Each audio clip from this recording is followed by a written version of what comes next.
Good morning, friends. Standard 11 Physics Chapter 2 એની આપણે exercise ગણી રહ્યા છીએ. લાસ્ટ આપણે 2.20 ગણેલું, જેમાં દૃષ્ટિ સ્થાનભેદ કોણ ગણવાનું હતું. હવે 2.21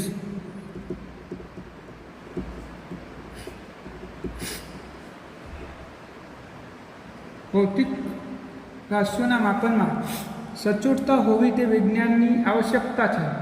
ઉદાહરણ તરીકે કોઈ એક વિમાનની ઝડપ નક્કી કરવા માટે ખૂબ જ સૂક્ષ્મ સમય અંતરાલોએ તેના સ્થાન નક્કી કરવા માટે એક ચોક્કસ પદ્ધતિ હોવી જોઈએ.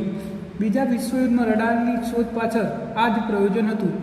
આધુનિક વિજ્ઞાનમાં એવા જુદા જુદા ઉદાહરણો વિશે વિચારો જેમાં લંબાઈ, સમય, દ્રવ્યમાન વગેરેના સચોટ માપનની આવશ્યકતા હોય છે. જોકે આ ઉપરાંત શક્ય હોય તેવા સચોટતાના માત્રાત્મક વિચારો આપી શકું છું. જો અહીંયા આપણે ખાલી વિચારો જ આપવાના છે. સમજવાનું છે કે ભૌતિક વિજ્ઞાનમાં સમય, દર અને અંતરના માપનમાં કેટલી સચોટતા રાખવી પડતી હોય છે. દાખલા તરીકે આપણે રોકેટ લોન્ચિંગ કરીએ, અવકાશમાં રોકેટનું લોન્ચ કરવાનું હોય તો એ લોન્ચિંગ જે સિસ્ટમ છે એમાં 10⁻⁶ સેકન્ડ એટલે કે 1 માઇક્રોસેકન્ડ જેટલી ચોકસાઈ હોવી જોઈએ. 1 માઇક્રોસેકન્ડનો અર્થ શું થાય? 1/10⁶. આટલી સચોટતા, આટલા સેકન્ડની સચોટતા હોવી જોઈએ. એટલે કે 1 સેકન્ડના 10 લાખમાં ભાગ સુધીનો સમય આપણે નોંધવો પડે, ત્યારે આપણે અવકાશમાં રોકેટને યોગ્ય જગ્યાએ લોન્ચ કરી શકીએ છીએ. તો આ એક ઉદાહરણ થયું સમયની ચોકસાઈનું. એવી જ રીતે આપણે લેસર વડે કોઈ કામ લેતા હોય, દાખલા તરીકે લેસરિક સર્જરી કરતા હોય તો એમાં 1 એમસ્ટ્રોંગ જેટલી લંબાઈનું ચોકસાઈ હોવી જોઈએ. કેટલી? 1 એમસ્ટ્રોંગ એટલે કે 10⁻⁻ મીટર સુધીનું ધ્યાન આપણે રાખવું પડે. આટલી ચોકસાઈથી કામ લેવું પડતું હોય છે ભૌતિકશાસ્ત્રમાં. એ ઉપરાંત આપણે ન્યુક્લિયસની વાત કરીએ, ન્યુક્લિયસની વાત કરતા હોય તો ન્યુક્લિયસમાં 10⁻⁻15 મીટર સુધીની આપણે ચોકસાઈ રાખવી પડતી હોય છે. આ ઉપરાંત જ્યારે ઇલેક્ટ્રોન જેવા દરની ગણતરી કરતા હોય તો 10⁻30 kg સુધીનું દર, આટલું સૂક્ષ્મ દર પણ આપણે ધ્યાનમાં રાખવું પડે છે. તો આ ઉદાહરણમાં આપણે ખાલી સમજવાનું જ હતું કે કેટલી લંબાઈ, દર અને સમય, આ 3 ભૌતિક રાશિઓ કેટલી ચોકસાઈ સુધી ભૌતિકશાસ્ત્રમાં ગણવી પડતી હોય છે. તો આપણે ઉદાહરણ જોયા, રોકેટ લોન્ચિંગ કરતી વખતે 1 માઇક્રોસેકન્ડ સુધીનું ધ્યાન રાખવું પડે. એવી જ રીતે આપણે આ ન્યુક્લિયસની વાત કરતા હોય તો એમાં 10⁻15 મીટર અથવા એનું દર માપવાનું હોય, ઇલેક્ટ્રોન કે પ્રોટોન કે ન્યુટ્રોનનું, તો 10⁻30 kg સુધીનું સૂક્ષ્મ દર પણ આપણે ગણવું પડતું હોય છે. એવી જ રીતે લેસરિક સર્જરી કરતા હોય તો 10⁻10 મીટર સુધીની ચોકસાઈનું ધ્યાન રાખવું પડતું હોય છે. તો બસ આ દાખલાની અંદર આપણે આટલું જ સમજાવવાનું હતું. હવે આપણે જોઈએ 2.22. જો ટોટલી સ્વાધ્યાયમાં બધું જ સમજવા માટેનું છે. આ બધા દાખલા પરીક્ષામાં પૂછાવાના નથી, પરંતુ ભૌતિકશાસ્ત્રનો અભ્યાસ કરતા હોય ત્યારે આ બધી બાબતોની આપણને ખબર હોવી જોઈએ. અને એવું બી જરૂરી નથી કે અત્યારે હાલ આ જે આપણને ગણવા આપ્યું છે ઘટના સંપૂર્ણપણે સમજાઈ જાય. આપણે ઘટના નથી સમજવાની, માત્ર એની એ શું કહેવા માગે છે એ સમજવાનું છે.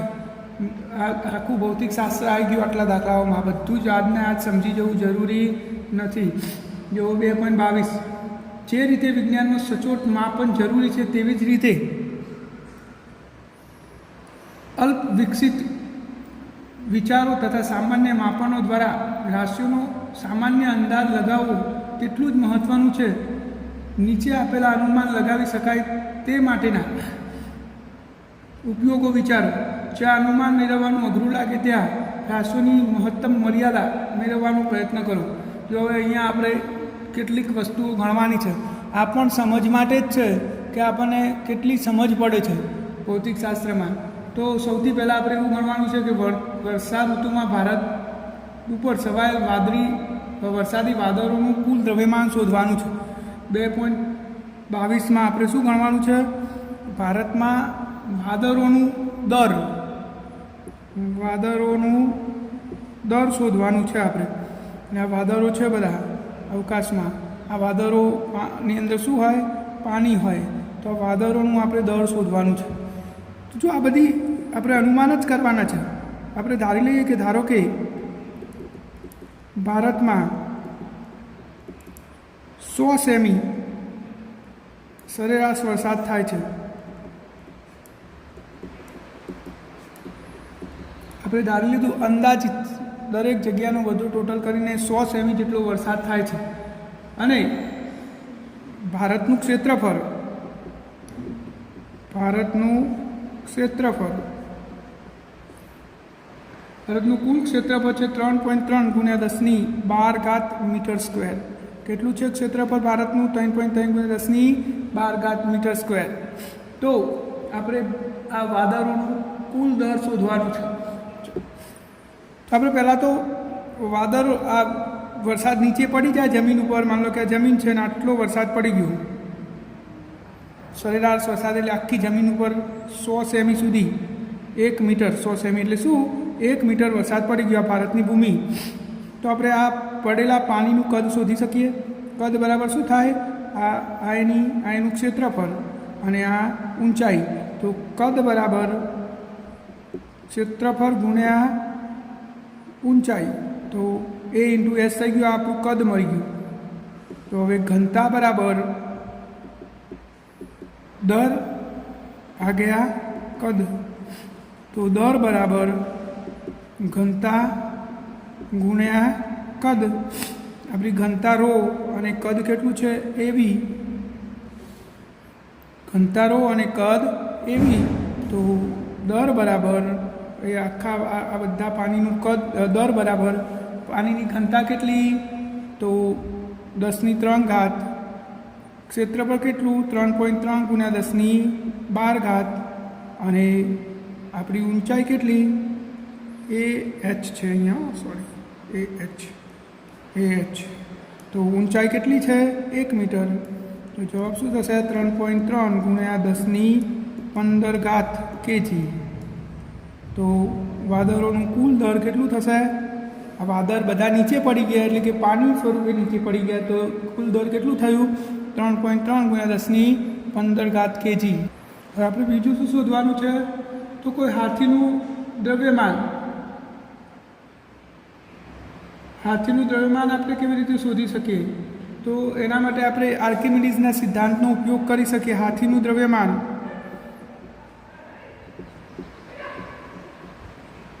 તો આ કશું જ આપણે આ ચેપ્ટરમાં ભણ્યા નથી, એમ છતાં પણ સ્વાધ્યાયમાં દાખલા આપેલા છે. એનો અર્થ એ થયો કે આપણે આ બધી ઘટનાઓ થોડી સમજવાની છે આ ઉદાહરણોનો ઉપયોગ કરીને. જો કે આર્કિમિડીઝનો સિદ્ધાંત આપણે આગળ ભણવાનો આવે છે, તો અત્યારે હાલ પૂરતું આપણે ખાલી ઉદાહરણ સ્વરૂપે આને સમજી લઈએ કે આપણે પાણીમાં એક બોટ છે. આ પાણીમાં બોટ આટલી ડૂબેલી છે, આ D1 ઊંડાઈ સુધી આટલી ડૂબેલી છે બોટ. આટલો ભાગ બોટનો ડૂબી ગયો છે. બોટની નીચેનું તળિયાનું ક્ષેત્રફળ એ છે. તો અહીંયા બોટ વડે વિસ્થાપિત થયેલ પાણીનું કદ એને આપણે V1 કહી દઈએ. તો કદ બરાબર શું થાય? ક્ષેત્રફળ ગુણ્યા ઊંડાઈ એટલે કે D1. આટલું પાણી આ બોટના કારણે બાજુમાં જતું રહ્યું હશે. અને હવે આપણે આ બોટમાં હાથી બેસાડી દઈએ.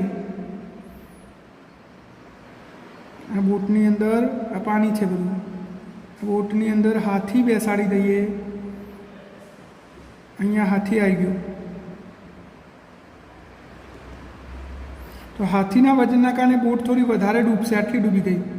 માન લો કે D1 ઊંડાઈ સુધી ડૂબી ગઈ. આ તો ક્ષેત્રફળ એ છે જ. તો હવે હાથીના કારણે વિસ્થાપિત થયેલ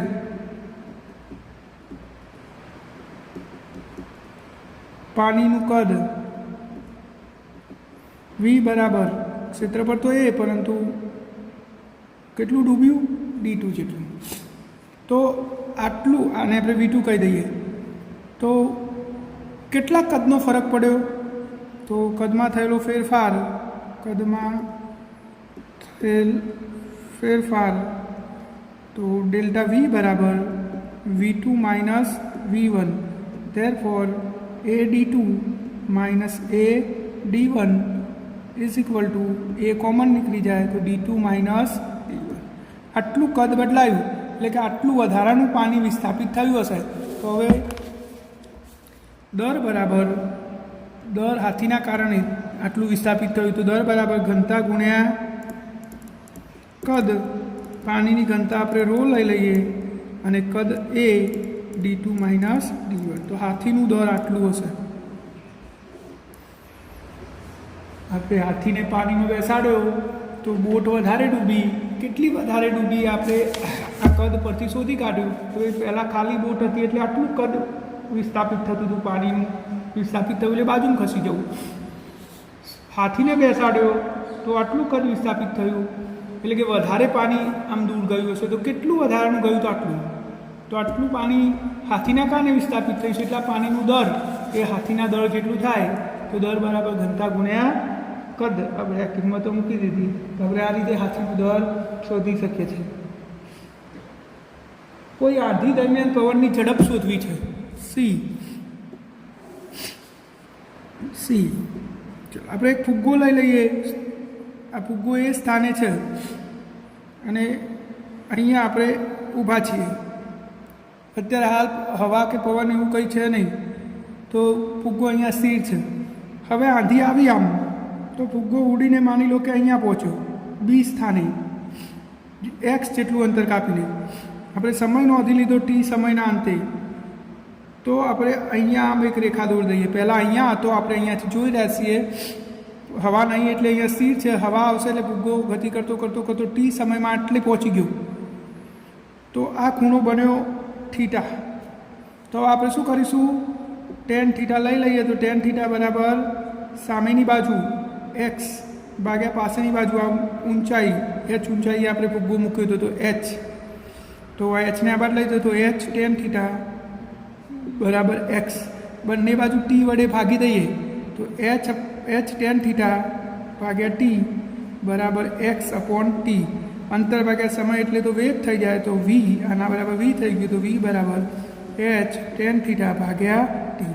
જો કેટલી ઊંચાઈએ ફુગ્ગો હતો આપણને ખબર હોય. આ ખૂણો આપણે માપી શકીએ અને કેટલા સમયમાં અહીંયાથી અહીંયા પહોંચ્યો એ પણ આપણને ખબર છે. તો ફુગ્ગાનો વેગ આ રીતે આપણે શોધી શકીએ છીએ. અને ડી હું ફરીથી એકવાર તમને કહી દઉં છું, આ માત્ર આપણે અંદાજ મેળવી રહ્યા છીએ. આ કોઈ ફિક્સ કે એક્ઝેક્ટ માહિતી નથી. એટલે તમારે આ દાખલાઓ પરીક્ષાલક્ષી છે એવું માનવાનું નહીં. માત્ર આપણે સમજ માટે જ ગણી રહ્યા છીએ. હવે ડીમાં છે આપણા માથાના વાળની સંખ્યા ગણવાની છે. આ આપણું માથું છે. તો માથાની ત્રિજ્યા એપ્રોક્સિમેટલી 4 સેમી આપણે લઈ શકીએ. બધાના માથાની ત્રિજ્યા અલગ અલગ હોય. આપણે સરેરાશ તે 4 સેમી લઈ લઈએ. તો આપણે શું કરીશું? પહેલાં માથાનું કુલ ક્ષેત્રફળ શોધી કાઢીશું. આ કુલ ક્ષેત્રફળને વારનું જે હોય આ વારના ક્ષેત્રફળ વડે ભાગી દઈએ તો આપણને વારની સંખ્યા મળી જાય. તો આપણે પહેલાં માથાનું ક્ષેત્રફળ શોધીએ. તો માથાનું ક્ષેત્રફળ એ બરાબર પાઈ આર સ્ક્વેર. હવે એ ઇઝ ઇક્વલ ટુ પાઈની કિંમત 3.14 અને આર છે આપણો 4 સેમી એટલે મીટરમાં 10⁻² અને એનો વર્ગ. તો 3.14 4નો વર્ગ 16 અને 10⁻⁴. તો 3.14 ગુણ્યા 16 50.24 ગુણ્યા 10⁻⁴ મીટર સ્ક્વેર. આ માથાનું ક્ષેત્રફળ આવી ગયું.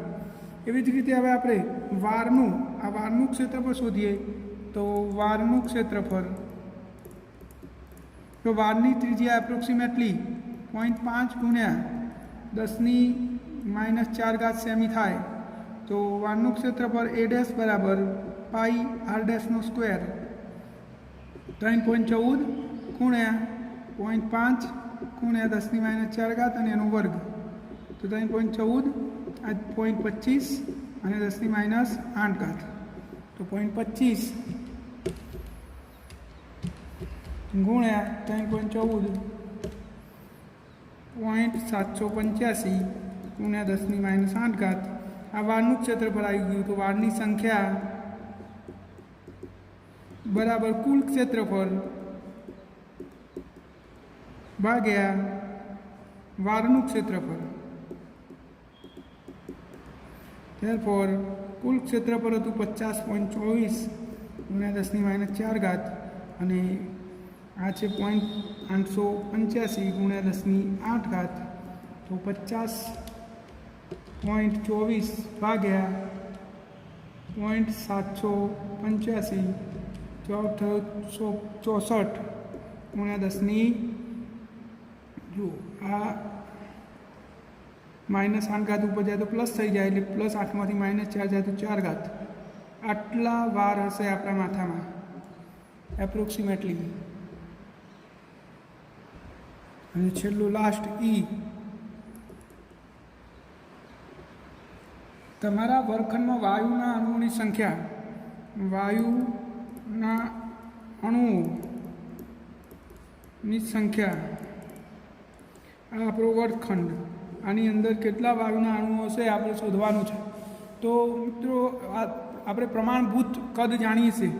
પ્રમાણભૂત કદ, પ્રમાણભૂત તાપમાન અને પ્રમાણભૂત દબાણ એ તમે કેમિસ્ટ્રી ભણી ગયા છો. પ્રમાણભૂત કદ 22.4 લીટર છે, એટલે આને મીટર ક્યુબમાં ફેરવીએ તો 22.4 ગુણ્યા 10⁻³ મીટર ક્યુબ આ આપણું પ્રમાણભૂત કદ થઈ ગયું.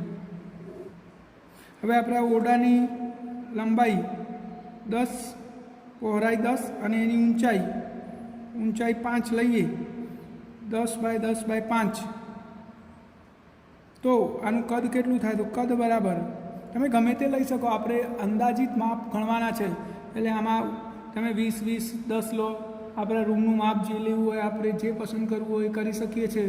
તો હું અહીંયા 10×10/5 લીધું છે, એટલે આપણે આ મીટરમાં ગણી લઈએ. એટલે 30 ફૂટ આમ, 30 ફૂટ આમ અને 15 ફૂટ ઊંચાઈ. આપણે રૂમનું કદ શોધીએ તો કદ V બરાબર લંબાઈ ગુણ્યા પહોળાઈ ગુણ્યા ઊંચાઈ. તો 10×10/5 બરાબર ટોટલ થયું 500 મીટર સ્ક્વેર અને મીટર ક્યુબ. આ રૂમનું કદ આવી ગયું. હવે આપણે મોલની વાત કરીએ તો 1 મોલ વાયુમાં અણુઓની સંખ્યા એટલે એવોગાડ્રો અંક Na, અને એની કિંમત કેટલી થાય? 100.023 ગુણ્યા 10⁻23. આ એવોગાડ્રો અધિતર્ક છે કે પ્રમાણભૂત દબાણ, તાપમાન અને કદે 1 મોલ વાયુમાં અણુઓની સંખ્યા સમાન હોય, ગમે તે વાયુ હોય એમાં અણુઓની સંખ્યા આટલી જ હોય, એને એવોગાડ્રો અંક કહે છે, જેની કિંમત છે 100.023 ગુણ્યા 10⁻23. તો હવે આપણે શું કરીશું? પહેલાં રૂમમાં મોલની સંખ્યા નક્કી કરીશું. 1 મોલમાં કેટલા અણુઓ આટલા હોય, તો આપણે આ કુલ કદને અણુઓની સંખ્યા વડે ભાગી દઈએ તો આપણને મોલની સંખ્યા મળી જાય. તો મોલની સંખ્યા આપણે કુલ કદને આપણા આ 1 મોલના કદ વડે ભાગી દઈએ તો આપણને મોલની સંખ્યા મળી જાય. તો મોલની સંખ્યા બરાબર કુલ કદ ભાગ્યા 1 મોલનું કદ. 1 મોલનું પ્રમાણભૂત કદ કેટલું છે? આટલું. તો કુલ કદ કેટલું? 500. અને 1 મોલનું કદ કેટલું? 22.4 ગુણ્યા 10⁻³ તો 500 ભાગ્યા 22.4 જવાબ થશે 22.32 ગુણ્યા 10⁻³ ઉપર જાય તો પ્લસ થઈ જાય. આ મોલની સંખ્યા આવી ગઈ n. મોલની સંખ્યા n, અથવા તમે મ્યુ એ કહી શકો. તો મોલની સંખ્યા આપણને મળી ગઈ. કુલ કદ 500, 1 મોલનું કદ આટલું, તો મોલની સંખ્યા કેટલી થઈ? 22.32 ગુણ્યા 10⁻³ હવે આ મોલની સંખ્યા થઈ. 1 મોલમાં તો કેટલા અણુઓ હતા? આટલા. તો આપણા ઓરડાના મોલ તો આટલા થયા. તો આપણે એવું કહી શકીએ ને 1 મોલમાં અણુઓની સંખ્યા કેટલી? 100.023 ગુણ્યા 10⁻23. તો આપણા કુલ ઓરડાના મોલ કેટલા છે? 22.32 ગુણ્યા 10⁻³ માં અણુઓની સંખ્યા કેટલી? તો 22.32 ગુણ્યા 10⁻³ ગુણ્યા આપણે 1.023 ગુણ્યા 10⁻23 તો 100.023 134.44 ગુણ્યા 10⁻23 અરે 23⁻26 2 પોઈન્ટ આમ જઈએ તો 1 પોઈન્ટ જુઓ 1 મોલમાં અણુઓની સંખ્યા એટલે એવોગાડ્રો અંક તો આપણા રૂમના મોલ આવ્યા 22.32 ગુણ્યા 10⁻³ કેટલા તો આ બેનો ગુણાકાર ભાગ્યા 1 આ બેનો ગુણાકાર કરી દીધો આટલો આવ્યો 2 પોઈન્ટ આમ જવું તો 1.34 ગુણ્યા 10⁻28 આટલા અણુઓ હશે ઓરડામાં હવાના જો આવું આપણે ભૌતિકશાસ્ત્રમાં તો ક્યાં ભણ્યા જ નહીં એવોગાડ્રો અંક શું છે એવોગાડ્રો અધિતર્ક શું છે એમ છતાંય આપણને સ્વાધ્યાયમાં દાખલો આપ્યો છે એટલે આનો અર્થ એ થયો કે આપણે થોડું બેઝિક સમજવાનું છે આ દાખલાઓ તમને આવડી જાય અથવા તમે સંપૂર્ણપણે સમજણ પડી જાય એવું થોડું અઘરું છે કારણ કે આપણે અત્યાર સુધી આ ભણ્યા નથી પરંતુ એમ છતાંય આપણે થોડો ખ્યાલ મેળવતા જઈશું અગાઉ જેમ ભણીશું ચેપ્ટર એમ તમને એવોગાડ્રો અંક પણ ખબર પડી જશે અને આ પ્રમાણભૂત તાપમાન કેટલું પ્રમાણભૂત કદ કેટલું પ્રમાણભૂત દબાણ કેટલું આ બધું જ આપણને આગળના અભ્યાસક્રમમાં ભણવા મળશે તે હાલ આપણે આટલું સમજી લીધું એટલે કે આપણે 5 વસ્તુઓ ભણી છે એ આ બધું જ અંદાજિત છે માત્ર ગણતરી કેવી રીતે થાય એ સમજવા હેતુથી આ દાખલાઓ આપેલા છે હવે આપણે નેક્સ્ટ દાખલો જોઈએ 2.23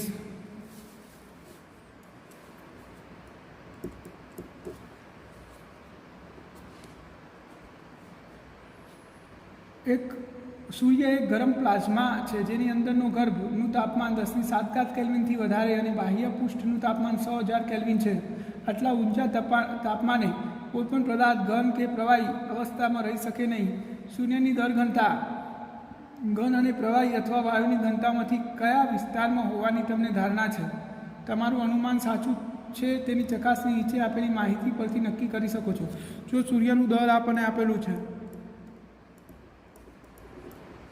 દર 2 ગુણ્યા 10⁻30 કેજી અને આપણને એની ત્રિજ્યા આપેલી છે ત્રિજ્યા આપણને આપી છે 7 ગુણ્યા 10⁸ મીટર સૂર્યનું દર અને એની ત્રિજ્યા આપી છે તો આપણે સૂર્યની ઘનતા શોધી કાઢીએ ઘનતા શોધીએ તો પહેલાં કદ શોધવું પડે તો કદ બરાબર સૂર્ય ગોરો છે તો 4/3 πr ઘન 4 પાઈની કિંમત 3.14 ત્રિજ્યા છે 7 ગુણ્યા 10⁸ એનો ઘન ભાગ્યા 3 તો આ જવાબ થશે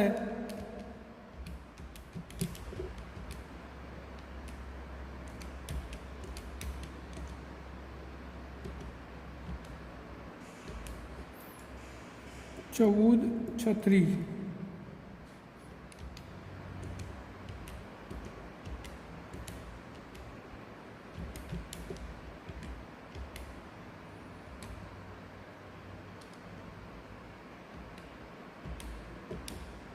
1436 ગુણ્યા 10⁻24 8 તરી 24 આટલું કદ થાય સૂર્યનું તો સૂર્યની ઘનતા બરાબર દર ભાગ્યા કદ દર આપણને આપેલું હતું 2 ગુણ્યા 10⁻30 અને ઘનતા આવી આપણી 1436 ગુણ્યા 10⁻24 તો 2 ભાગ્યા 1436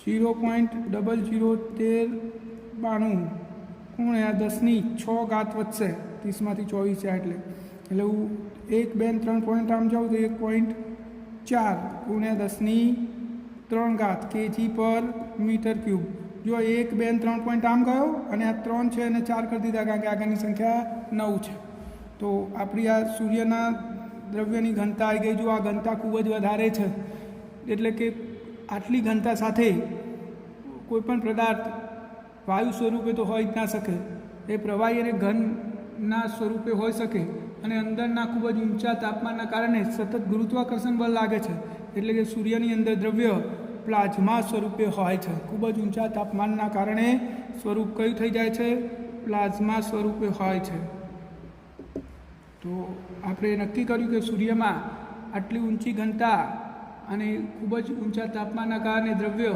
વાયુ સ્વરૂપે તો ક્યારેય ના હોઈ શકે, પરિણામે એ પ્રવાહી અને ઘનના મિશ્ર સ્વરૂપ એટલે કે પ્લાઝમા સ્વરૂપે હોય છે. અને હવે આપણે આગળનો દાખલો જોઈશું 2.24. તમારે કયા દાખલાઓ પરીક્ષા માટે તૈયાર કરવાના છે એવું તમને કહી દઈશ. અત્યારે હાલ પૂરતું તમે સમજતા જાઓ. જે તૈયાર કરવાના છે, જે સમજવા આ ચેપ્ટરના રિલેટેડ છે, આપણે જે થિયરીમાં ભણ્યા છે એ બધા દાખલાઓ આપણે તૈયાર કરવાના છે. એમાંથી એક આ છે 2.24. એમાં આપેલું છે જુપિટર એટલે કે ગુરુ ગ્રહ પૃથ્વીથી 824.7 મિલિયન કિલોમીટર દૂર છે, ત્યારે તેના કોણીય વ્યાસનું માપ 35.72 અર્ક કરા છે. જ્યાં જુપિટરનો વ્યાસ શોધો. તો આપણને બે વસ્તુઓ આપેલી છે. જો આ આપણે પૃથ્વી અર્થ અને આ જુપિટર, આ ગુરુ. અહીંયાથી ગ્રહનો કોણીય વ્યાસ આલ્ફા અને આ અંતર આપેલું છે ડી. આપણે દ્રષ્ટિ સાંભેદની રીતમાં ભણી ગયા છીએ. તો ડી આપી દીધું છે આપણને. કેટલો આપ્યો છે? ડી 824.7 મિલિયન કિલોમીટર, મિલિયન કિમી. મિલિયન એટલે 10 લાખ, એટલે 10⁶ કિમી. હજુ આપણે આને મીટરમાં ફેરવવું પડશે, તો 10⁻³ ઉમેરાશે, એટલે 824.7 × 10⁶ અને કિમીના મીટર કેટલા? 10⁻³ મીટર. તો 824.7 × 10⁹ મીટર. આ ડી આવી ગયું. એવી રીતે આલ્ફા પણ આપેલો છે. આલ્ફા બરાબર 35.72 અર્ક કરા. આટલું આપણને માપ આવેલું છે. આને પણ આપણે રેડિયનમાં ફેરવવું પડે. તો રેડિયનમાં ફેરવવા માટે આપણે શું કરીએ છીએ? 35.72 આમ સેકન્ડ છે બધી, ભાગ્યા 3600 એટલે કલાકમાં થઈ ગયું, ગુણ્યા પાઈ ભાગ્યા 180. તો આ રેડિયન થઈ જશે. તો આપણે રેડિયનમાં ગુણી દઈએ તો 35.72 ગુણ્યા પાઈ એટલે 3.14 ભાગ્યા 3600 ભાગ્યા 180. જવાબ થયો 0.0001730 8 ગુણ્યા 10. તો હવે આપણે ઘાત આમ જઈએ તો 1 2 3 4 1.7308 રેડિયન એટલે ગુણ્યા 10⁻1 2 3 ને 4 -4 રેડિયન. આટલો આલ્ફા આવ્યો. તો હવે દ્રષ્ટિ સાંભેદની રીતે આ આપણો ગુરુનો વ્યાસ છે, આપણે શોધવાનું શું છે? ગ્રહનું કોણીય વ્યાસ આપેલો છે, એટલે આપણે વ્યાસ શોધવાનું છે. તો આ ચાપ કહેવાય. ચાપ બરાબર ખૂણો ગુણ્યા ત્રિજ્યા. તો ગ્રહનો વ્યાસ,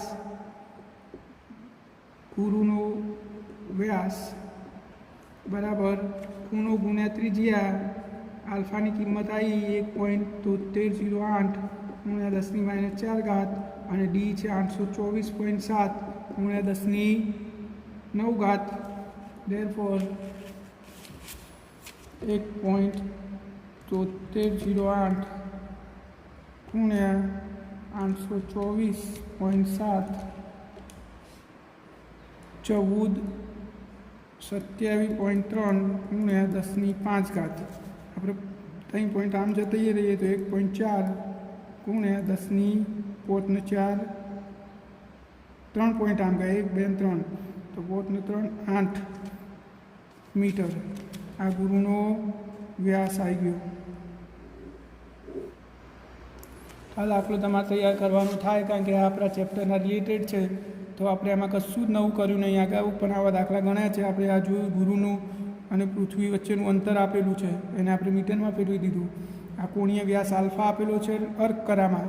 તો અર્ક કરામાંથી આપણે રેડિયનમાં જવા માટે શું કરવું પડે? કરા એટલે સેકન્ડ. સેકન્ડને 3600 વડે ભાગ્યું તો કલાક થઈ ગયું, એને પાઈ ભાગ્યા 180 વડે ગુણી દીધું તો રેડિયન થઈ ગયું. આ બંને કિંમતો આપણે વ્યાસ બરાબર ખૂણો ગુણ્યા ત્રિજ્યા સૂત્રમાં મૂકી દીધી તો આપણને એનો જવાબ મળી ગયો.